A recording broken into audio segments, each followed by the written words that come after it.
presidente do Senado faz uma análise do primeiro turno das eleições. Sancionado o projeto de lei aprovado pelo Senado para acabar com burocracias administrativas.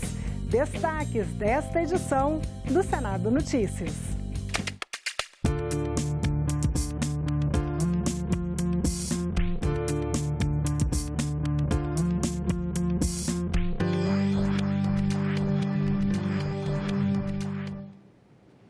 Olá, boa noite.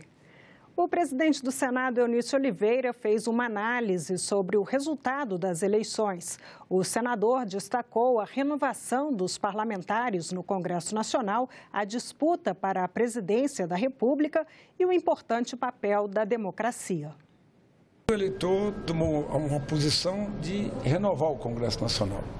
A democracia é bela porque, assim, eu perdi as eleições por 0,16% dos votos, num colégio eleitoral de 6.200.000 eleitores.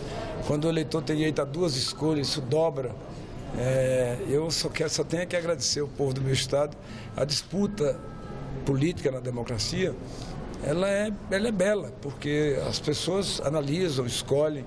Se escolher errado, daqui a 4 anos muda, daqui a 2 anos nós temos eleições de prefeito. Então, a democracia, no meu entendimento, com todas as suas mazelas, com todos os seus defeitos, ainda é o melhor regime para se viver no mundo. No mundo é a democracia. A população tinha vários candidatos a presidente da República, a população escolheu 2 para irem para o segundo turno para fazer uma disputa. O que vencer tem que ter aqui o equilíbrio que o Brasil tanto precisa. Tem que pegar o Brasil, é o meu pensamento, e harmonizar o Brasil, que está muito atritado, né? Nós temos que tirar a intolerância, né? Porque a democracia não permite a intolerância. A democracia, no meu entendimento, permite a convergência. Na divergência você busca a convergência. Então, eu estaria aqui de plantão, se Deus quiser, dia 1º de janeiro, para dar posse ao novo presidente da República, seja o candidato Haddad, seja o candidato Bolsonaro. Espero que o que for eleito busque fazer exatamente isso que eu preguei durante toda a campanha, né? Harmonizar o país, levar o país para um caminho correto, permanente, e vigilante, que é o da democracia. Eu jamais me decepcionarei com a democracia. A democracia é exatamente isso. É a escolha livre e soberana do eleitor brasileiro. O presidente do Senado convocou sessão do Congresso para quarta-feira da próxima semana. Na pauta, o veto do presidente Michel Temer ao piso salarial dos agentes comunitários de saúde e de combate às endemias. A Comissão de Constituição e Justiça pode discutir projeto para regulamentar em lei a prisão de um condenado em segunda instância. O tema é polêmico no Judiciário e ganhou proporções ainda maiores com a prisão do ex-presidente Lula. Afinal, a partir de que momento o réu pode ser preso em um processo criminal? Em 2016, o Supremo Tribunal Federal permitiu a prisão após condenação em segunda instância, quando o indiciado é condenado por um colegiado de juízes de um tribunal. O réu ainda poderá entrar com recursos em tribunais superiores, como o Superior Tribunal de Justiça e o STF, mas não estará mais em liberdade como antes, quando a prisão só podia ocorrer depois de esgotadas todas as instâncias da Justiça, processo conhecido como trânsito em julgado. Eu, como cidadão, eu sou a favor da prisão em segunda instância para certos delitos, evidentemente, não para tudo. Mas esses crimes que chamam a atenção da sociedade, eu acho que eu sou a favor do início do cumprimento da pena em segundo grau. Muitos não concordam com a mudança e acreditam que a Constituição é clara sobre o assunto. Quando a Constituição ou as leis ordinárias falam em trânsito em julgado, é trânsito em julgado. E não trânsito em julgado após a condenação em segundo grau. A prisão em segunda instância voltou ao debate agora em 2018, com a prisão do ex-presidente Luiz Inácio Lula da Silva. Em abril, o Supremo negou o habeas corpus da defesa de Lula com o objetivo de impedir a prisão do ex-presidente, condenado em segunda instância na Operação Lava Jato. Um projeto do Senado pretende pôr fim a essa polêmica. Ele altera a lei de introdução às normas do direito e estabelece que, para fins de cumprimento de pena, o trânsito em julgado seja considerado a partir da condenação em segundo grau. A proposta pretende evitar o grande número de recursos para adiar a prisão. De acordo com os especialistas, essas mudanças em relação ao tema causam falta de confiança, não só no judiciário. O STF fica vacilando, vai para um lado, vai para o outro, ele cria uma tremenda instabilidade, inclusive nas instâncias inferiores. Ela deixa o cidadão, como os órgãos jurisdicionais como um todo, num clima de insegurança. A vida do brasileiro que precisa resolver pendências em um órgão público deve ficar mais fácil. Foi sancionado hoje um projeto de lei aprovado pelo Senado para acabar com alguns tipos de burocracias administrativas. A burocracia para solicitar documentos é cansativa. Afinal, nem todo mundo anda com comprovantes com firma reconhecida, autenticados. E aí, na hora de se inscrever no vestibular, se candidatar para um concurso público ou outro processo administrativo, é preciso uma verdadeira maratona para juntar toda a documentação. Um indicador de muito atraso, não é? O Brasil está posicionado muito atrás de outros países por conta de inúmeras burocracias, o reconhecimento de firma, autenticação, são coisas que já deveriam ser abolidas. Quem está lá do outro lado nem sempre dá uma resposta certa. Você faz a papelada todinha, aí quando você chega no mesmo lugar que é para fazer a papelada, já tem outra pessoa atendendo, já tem outra burocracia, não é a mesma, está faltando um documento, aí você vai atrás daquele documento de novo. Sempre quando você está com o documento tudo na mão, sempre tem outro papel que falta. É um costume já que tem de ficar pedindo documentos em excesso, documentos que nem precisa, né, às vezes. Não tem necessidade ou documentos que pede por costume, informação que pede por costume. Mas um projeto de lei aprovado no Senado traz alterações que podem reduzir a burocracia e melhorar a vida do brasileiro. O texto define que as instituições públicas não poderão mais exigir título de eleitor, reconhecimento de firma do cidadão, autenticação de cópias de documento, certidão de nascimento, autorização com firma reconhecida para viagem de filho menor de idade, se os pais estiverem presentes no embarque. Na realidade, o que se visa, além da desburocratização, é também não só facilitar a vida do cidadão, mas impedir que ele, ou ajudar com que ele não gaste mais tirando fotocópia autenticada, se simplesmente o servidor pode, com o documento original, reconhecer a assinatura desse mesmo cidadão. Uma das justificativas do projeto de lei é que o custo dessas exigências é, em algumas vezes, maior que os gastos com fraudes. Quando o custo, na verdade, que se tem eventualmente pela obtenção ou pela realização de uma autenticação ou por uma certificação de fé pública, né, aposta por um servidor, eventualmente for menor do que o risco de esse documento ser fraudado, o órgão público ele pode atestar a autenticidade desse documento. Se estabelece uma coisa que é, na verdade, um preceito primaz. Existe a necessidade de você definir que as pessoas agem de boa fé. A proposta ainda determina que órgãos públicos não vão poder exigir a apresentação de documentos expedidos pela mesma instituição.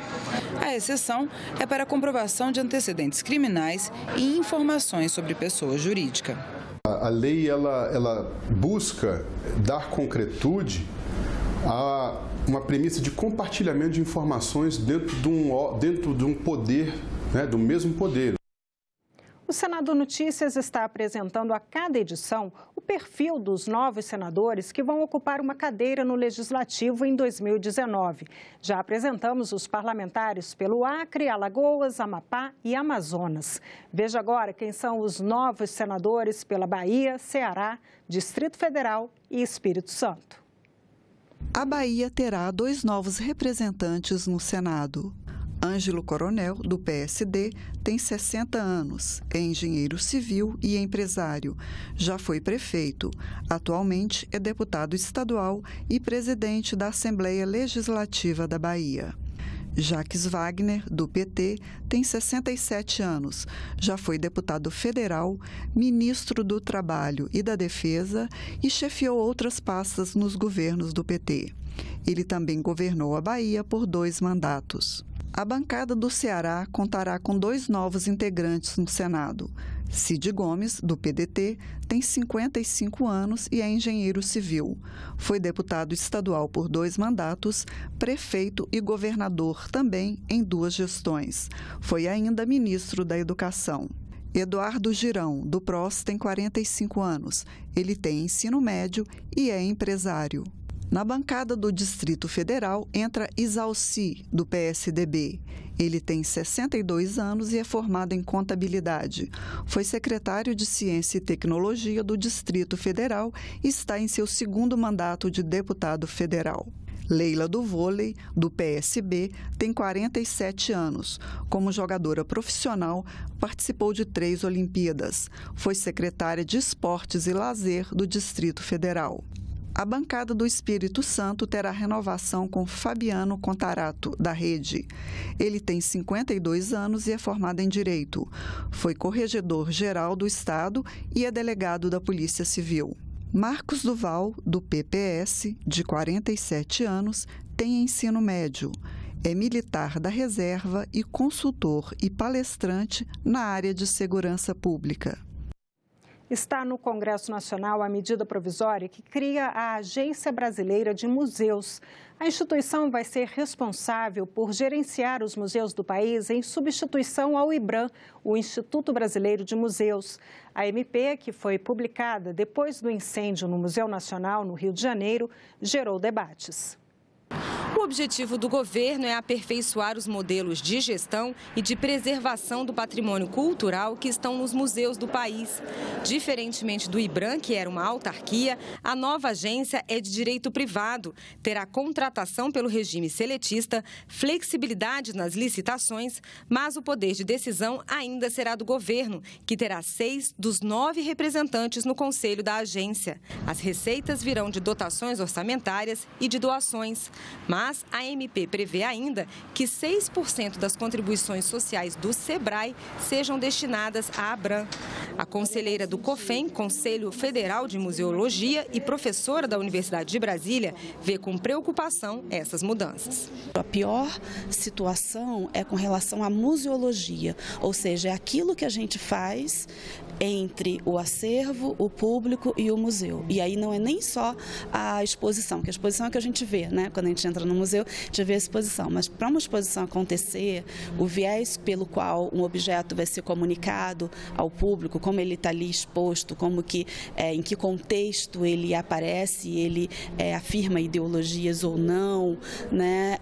Tudo isso passa a ser, que hoje é gerido pela sociedade como um todo, isso passa a ser gerido por uma instituição privada e com um controle de poucas pessoas. A medida provisória já está sendo questionada na Justiça. O PCdoB entrou com uma ação direta de inconstitucionalidade no Supremo Tribunal Federal, questionando, entre outras coisas, a urgência e a relevância da MP.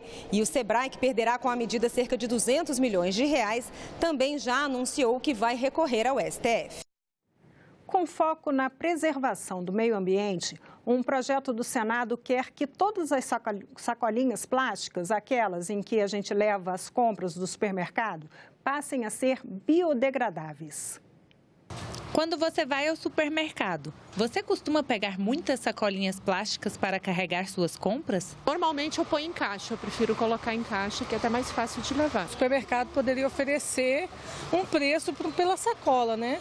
Tanto fazer essa reutilização e oferecer para o cliente uma sacola com valor, 20 centavos, 10 centavos. E aí fica a opção do cliente, se vai usar a sacola pagando, né? O senhor Aldo evita ao máximo o uso de sacolas plásticas. Ele não quer causar desastres ambientais. É uma das maiores desgraças que tem, Você já viu, tem uma ilha no Pacífico só de plástico. De acordo com o Ministério do Meio Ambiente, no Brasil, aproximadamente 1,5 milhão de sacolas plásticas são distribuídas a cada hora. E muita gente não sabe. O consumo excessivo dessas sacolinhas causa um dano ambiental muito elevado. A produção delas acaba liberando gases tóxicos e o descarte de maneira incorreta entope bueiros, polui rios e mares, além de causar a morte de animais nesses ambientes. Um projeto do Senado proíbe a fabricação e utilização de sacolas plásticas com materiais não biodegradáveis. Serão permitidas somente as conhecidas como oxibiodegradáveis. No caso, os materiais não permitidos serão polietileno, propileno e polipropileno. Para o Ministério do Meio Ambiente, a solução para as sacolas plásticas envolve necessariamente a mudança de hábitos em relação ao uso deste item e a conscientização da população. É conscientizar o consumidor para esse impacto. Quando você, por exemplo, cobra pelas sacolas, você repensa nisso. Então, na verdade, é repensar o consumo. Então, se eu tenho... Vamos começar por aí. Se eu tenho que pagar, eu já não vou usar aquele tanto, uma para cada produto que eu estou comprando. A Graciele é um exemplo a ser seguido. Vamos se conscientizar, né, a cada dia, para que, né, o planeta não sofra tanto, igual está sofrendo, né? A nossa entrevistada de hoje é a professora da Universidade Estadual de Feira de Santana, Adriana Lima. Ela conversa com a jornalista Tânia Horman sobre o direito achado na rua, com foco no comportamento do cidadão e do Estado na questão da moradia. Professora Adriana, eu queria agradecer a sua presença aqui nos nossos estúdios e começar a nossa entrevista já dando um detalhe, não é a primeira pessoa, a gente entrevistou uma série de pessoas do direito achado na rua, uma série de pesquisadores. A questão da moradia é uma questão central. Foi daí que iniciou essa linha de pesquisa, esse recorte que observa como que a convivência do cidadão, a dinâmica do cidadão na organização social, ela gera a formulação de direitos que chegam até a uma condição do direito positivo, de ser reconhecido e adotado, né? Essa linha de pesquisa tem na moradia uma questão muito central e teve uma presença desde a Constituinte, há 30 anos atrás. Então, eu agora, com a sua presença, entendo como é esse evoluir dessa questão, porque a moradia continua sendo objeto de pesquisa do direito achado na rua. E a primeira sensação que me dava era, essa é uma situação que está estagnada, essa é uma política de Estado que até hoje ela tem uma aparência muito personalizada de quem governa, ela tem um apelo muito grande nas eleições. O que acontece com a reivindicação da moradia, que o cidadão não consegue ter a noção de que aquilo é uma política de Estado. Mas a história é um pouco diferente disso e a gente vê pela sua pesquisa, né? Sim, eu queria agradecer o convite, agradecer ao professor José Geraldo pela indicação de estar aqui. A moradia e o direito achado na rua, eles andam juntos, né? Porque o direito se constrói na rua. E no nosso caso, essa dimensão ela não é só apenas na dimensão simbólica. No nosso caso, o direito se constrói literalmente na rua. Porque é na rua, é na construção do beco, da casa, da viela, que os moradores vão autoconstruindo esse direito. E aí isso justifica até uma pessoa do direito fazer mestrado e doutorado em arquitetura, porque a princípio parece um pouco estranho, né? Como é que acontece esse cruzamento de interesses, de conhecimento e como é que isso se manifesta na sua pesquisa, né? Tanto o mestrado como o doutorado, ele foi feito na Faculdade de Arquitetura e Urbanismo da UFBA e a ideia era justamente compreender essas relações que são travadas nos territórios populares à luz do direito e da arquitetura. Então, a proposta era reconhecer, conhecer, era um pouco o que a gente diz assim, compreender esse território não como um espaço desordenado, irregular e formal, mas ter uma atenção maior, era compreender o que é que está sendo construído e ordenado à luz daquela aparente desordem. Então, o direito só não dava conta disso. Eu fui buscar na arquitetura algumas ferramentas para essa compreensão. E conta mais um pouco para a gente como o que você viu a partir da observação, o que a pesquisa trouxe, né, de entendimento. O que fica mais latente e dialoga bastante com o direito achado na rua é que o Estado não é o único produtor do direito. O direito é fruto de relações sociais. E isso ficou bastante evidenciado porque, na medida que as relações sociais elas são travadas no processo de construção de uma moradia, é preciso se fazer pactos, é preciso que fazer combinações para que aquele território ele possa ser gestado pelos moradores. Então, a gente tem um território, que é o território de Saramandaia, no qual eu fiz a pesquisa, mas não é uma realidade só daquele espaço. Ali é uma realidade de vários territórios populares brasileiros, no qual a gente tem um acesso assimétrico de acesso à cidade. Então, as pessoas, elas não só têm um acesso assimétrico de acesso à cidade, mas um acesso assimétrico de acesso à urbanização e acesso à justiça. Ou seja, políticas e serviços públicos, né? Políticas e serviços públicos. Então, elas não têm este acesso. Então, elas precisam construir o seu próprio acesso. Elas precisam construir a sua própria cidade. E elas vão fazer isso através de um processo de autoconstrução das suas casas, que a gente tem dados que demonstram que a própria indústria do cimento traz um dado que a cada 3 sacos de cimento, apenas 1 é comprado pelas indústrias, então 2 estão sendo comprados justamente por quem constrói, presume a cidade, e aí com isso elas não podem fazer isso sem ter uma pactuação, aonde vai ser localizada uma rua, aonde vai ser localizado um equipamento público, aonde vai ser localizada uma praça. Então, elas vão ter que construir esses direitos, elas vão ter que fazer uma pactuação disso. Então, é essa observação que é possível ver em campo. Na medida que uma família cresce, se reproduz, se separa, se constrói uma laje. A laje materializa um pouco isso, que é a possibilidade de você ter que repactuar, porque você está fazendo um novo andar. Então, você vai ter que repactuar com o vizinho. E a própria forma como uma laje é construída, ela passa por um processo de mutirão. O mutirão nada mais é do que 15, 20, 30 pessoas em um dia de domingo construindo coletivamente um espaço e legitimando tacitamente aquele espaço de uma construção coletiva. É uma ação coletiva de sujeitos sobre a cidade. Você já está validando aquela ação ali, aquela construção, né? Aquele estabelecimento ali.